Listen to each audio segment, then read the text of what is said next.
ইরানের সঙ্গে আলোচনা স্থবির হয়ে পড়ায় নতুন করে আবারও সামরিক অভিযানের প্রস্তুতি নিচ্ছে যুক্তরাষ্ট্র ও ইসরায়েল। মার্কিন সংবাদ মাধ্যম নিউ ইয়র্ক টাইমসের প্রতিবেদনে বলা হয়েছে, আগামী সপ্তাহ থেকেই হামলা শুরু হতে পারে। মধ্যপ্রাচ্যের দুই কর্মকর্তার বরাতে প্রতিবেদনে আরও বলা হয়, তেহরানের বিরুদ্ধে এখন পর্যন্ত সবচেয়ে বড় সামরিক প্রস্তুতি চলছে।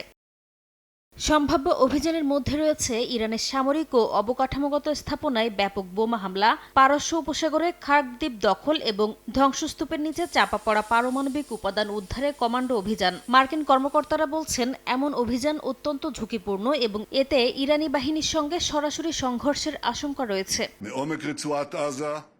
ইরানের সঙ্গে নতুন যুদ্ধের ইঙ্গিত দিয়েছেন ইসরায়েলি কর্মকর্তারাও। দেশটির টেলিভিশন চ্যানেল 12-কে এক জ্যেষ্ঠ কর্মকর্তা জানান, তেল আবিব বেশ কয়েকদিন ধরেই কয়েক সপ্তাহব্যাপী যুদ্ধের প্রস্তুতি নিচ্ছে।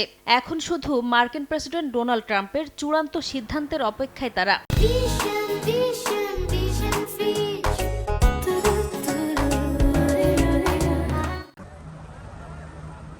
বিভিন্ন সংবাদ মাধ্যমের তথ্য অনুযায়ী গত বছর ইসরায়েলের সঙ্গে যুদ্ধের পর ইরানের প্রায় 440 কেজি সমৃদ্ধ ইউরেনিয়াম ধ্বংসস্তূপের নিচে চাপা পড়ে আছে, যা দিয়ে প্রায় 10টি পারমাণবিক ওয়ারহেড তৈরি সম্ভব বলে মনে করেন বিশ্লেষকরা। যদিও বারবার পারমাণবিক অস্ত্র তৈরির অভিযোগ অস্বীকার করে আসছে তেহরান।